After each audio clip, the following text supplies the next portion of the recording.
Good morning, people of the grid. It's been a while since we've talked to you. Everything's good, everybody's fine. It just got into a crazy week. There's a lot going on, and we got a lot done. We were all over the place. I took on a project that pretty much ate up all my free time at nights. Remember my photo library of like some close to 27,000 pictures I have on my Mac? I haven't touched that in forever. I haven't sorted them. It hasn't been, I made it up to 2012, and I've got from 2012 until current time a ton of pictures that I need to sort using, you know, the way I sort them and tag them. And so yesterday, I just made it to, and throughout the week, but yesterday I made it up to the year 2015. So I've actually only got a couple of folders left, and then I've got to re-import everything that's still on our camera and still on Tammy's machine. We'll bring that in, get caught up.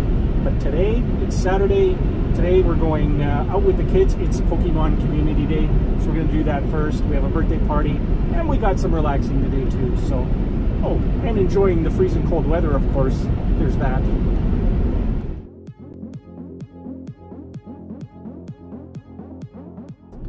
One other thing that I did that I'll show you later on my iPad, as part of, you know, doing everything that I can possible on that iPad Pro that I carry with me. It's pretty much my go-to computer now. That is all I use, except for sorting the photos, which are still on my Mac. But I needed to update a website, and in the past I've used lots of different web tools. I've used Dreamweaver and others.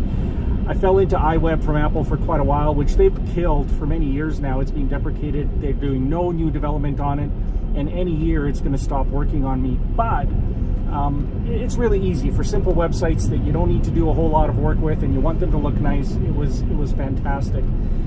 What I wanted was to be able to update and maintain those websites off of my iPad Pro, and so what I did was I found some tools that allow me to do that. It's pretty cool. I can actually hit the website, I can securely download the files that I need to tweak, go right into the HTML, edit it the way it needs to be, shoot it back up to the web server, and it's instantly up to date. It's very cool. So I'm using a tool that allows me to do that. I'll show you, like I said, that in a little bit later in the video. But very neat. There's really now nothing that I cannot do on my iPad that I need my Mac for. Everything can be done. It's just the workflow is a bit different. And that is, you know, for most people, that is the question of, can you get into that workflow? For most of us, because we came from a PC or we came from a Mac, it involves a bit of a change in the way you do things. But think about the people that are just getting into computers. For them, this becomes the only way to do it. And now that I've been there for 2+ months, it pretty much is the only way that I want to do it, because I can do it wherever I'm at. I pretty much have my iPad with me all the time. It is light enough that it comes with me everywhere, and I like that. Yeah. Oh, it's gonna be so nice to relax. Here it's a long weekend. Monday is a holiday, family day long weekend, so we're just gonna do some family stuff, which we do all the time anyways. We're just gonna do more.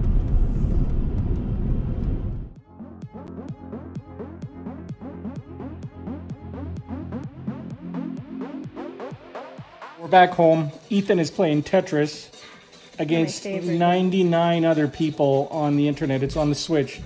I love the music. He's doing pretty good. Like, what's your best, Ethan? The music third? is so good. He's gotten third. Made it to third. One thing I forgot to tell you guys was we had Valentine's Day on Thursday. It was awesome. Hey, did you have a nice Valentine's Day? We renewed our vows. We renewed our vows. Yeah. Right now, I gotta go pick up Samantha from a birthday party, and it sounds like Amelia needs dropped off at a friend of hers. Yeah. So that's where I'm heading. What are we doing tonight? I don't know. Maybe another movie. Movies are good. When it's cold like cold this, outside. It's cold and yeah, we're just staying in.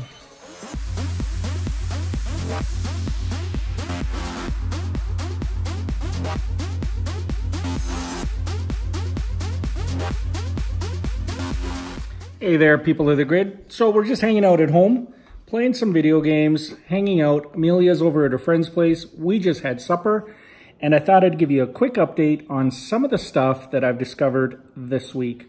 Like I said, it's been a busy week. I've been sorting through photos. Work's been busy. Life's been busy.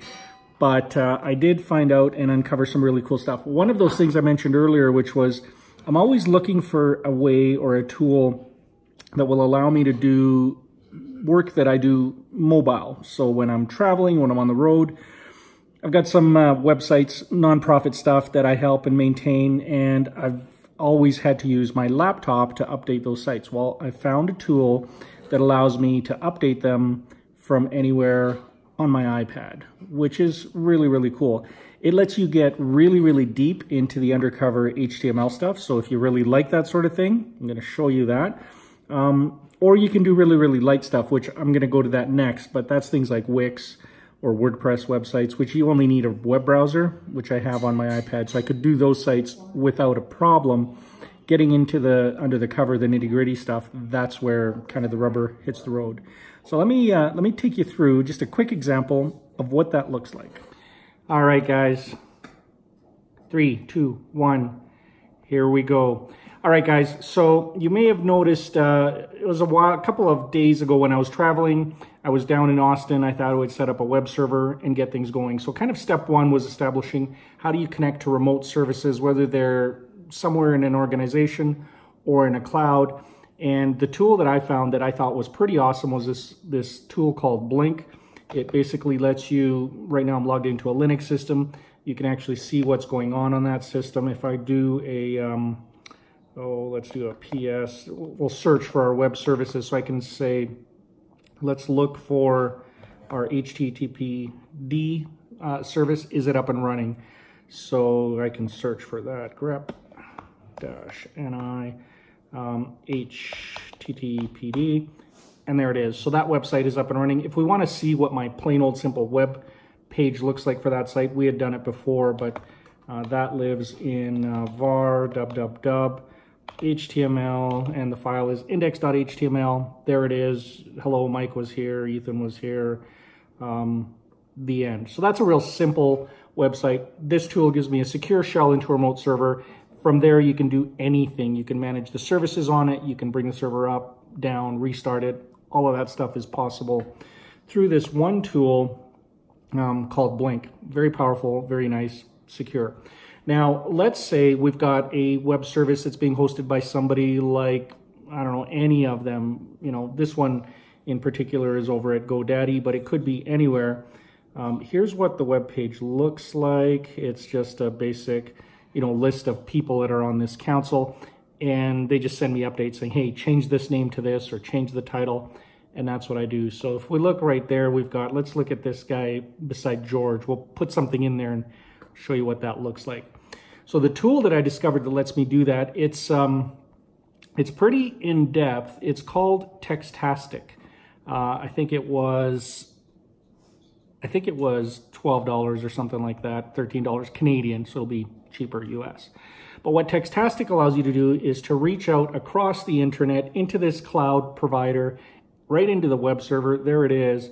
And I can go in and look at all the files. So if I go into the 7432, there's the exec file. So what I'm going to do is just download that page. That's the one that lists off all those names. And there it is. Now it's local on my system. So if I just say done, there's exec HTML. And now we can see there's the names. There's the George guy right there on line about 144. So if I go over, I can actually go in and add some text to it. So right there, I'm just going to change this this title, and I'm going to add just initials, DGK. That's all I'm going to do, and I'm just going to hit the upload button and say upload this file. It transfers it over right. I'm going to say yes. So it's actually uploading this to the web server in the cloud. It's overwritten the file that's up there, and if all went well, I should be able to go back here and do a refresh, go back into the executive, and of course Safari has a really tough time. It has to basically wait for the timeout. So let's do this. Let's go over to my Chrome browser, which I know will refresh right away. So if I go over to this title, then I go to exec, and there we are. See that? The DGK, the edit that I made, is right there. So if I flip back to Textastic, that's the raw HTML. This is HTML that was generated, by the way, by iWeb on my Mac a long time ago. But you can actually go in, because it's all HTML, you can go under the cover and change anything that you want. I could upload new pictures, I could change the text, anything that they asked me to do, I can do that on my iPad. That's pretty cool. Since I'm gonna show you something else really cool, I'm gonna put in a little commercial. Melissa, she's been making videos. She has this art style. She calls it Angry Beaver. She's got her way of drawing the little animal, and it's pretty freaky looking. And so I'm just gonna show you some of her artwork. I think it's pretty cute. I love it. Here it is, and then we'll jump into the next thing I wanna show you.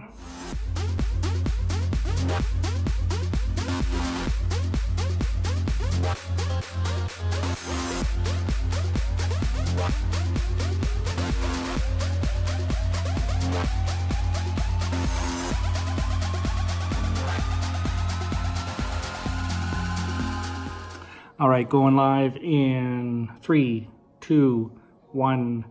Here we go.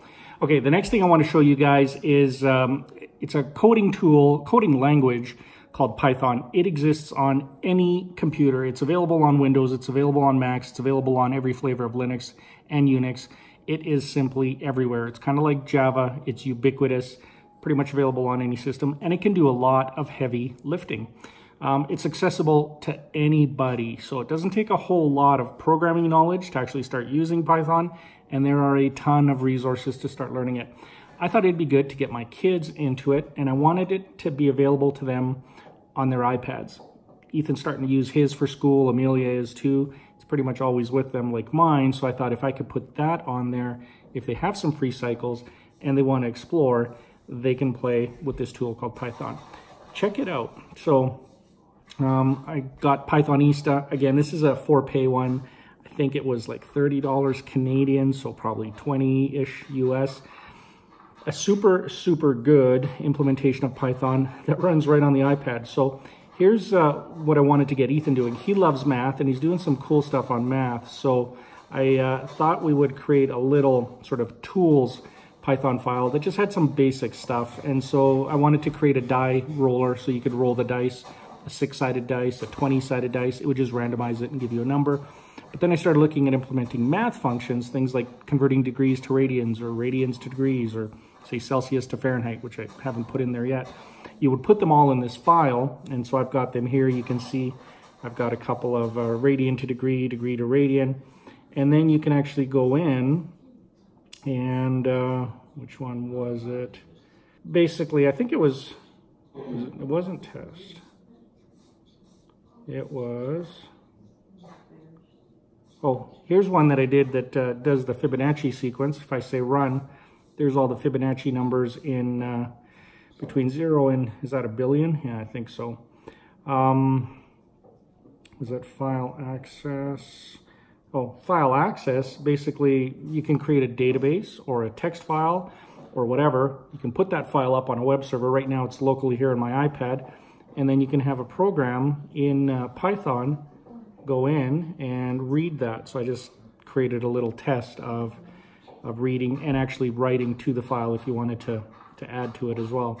So a whole lot of stuff you can do in Python. It's basically, you know, it starts with the simple hello world. Oh, here's my roll dice program.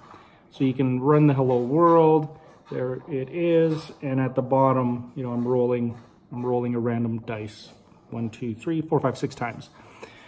Pretty cool. So if you're into learning about programming or actually testing stuff out, this is a great place to prototype it. You can do it on your phone. You can do, I'll have to check if you can do it on your phone. I know it runs on the iPad. I haven't tried it on the phone yet, but certainly if you have a PC, a Mac, or whatever, you can do Python on there too. If you're interested in learning about coding, which I think you should be, it's available. Okay, guys, I think we're done nerding out. We're gonna go relax. I have to go pick up Amelia shortly. We'll probably watch another movie tonight, maybe. It's getting close to 10 o'clock, so maybe we'll just relax. Hope your weekend's going well. We'll catch up with you tomorrow. Miker out. Eyes in the sky, gazing far into the night. I raise my hand to the fire. but it's no use, 'cause you can't stop it from shining through. It's true, baby, let the light shine through. If you believe it's true, baby, won't you let the light shine through?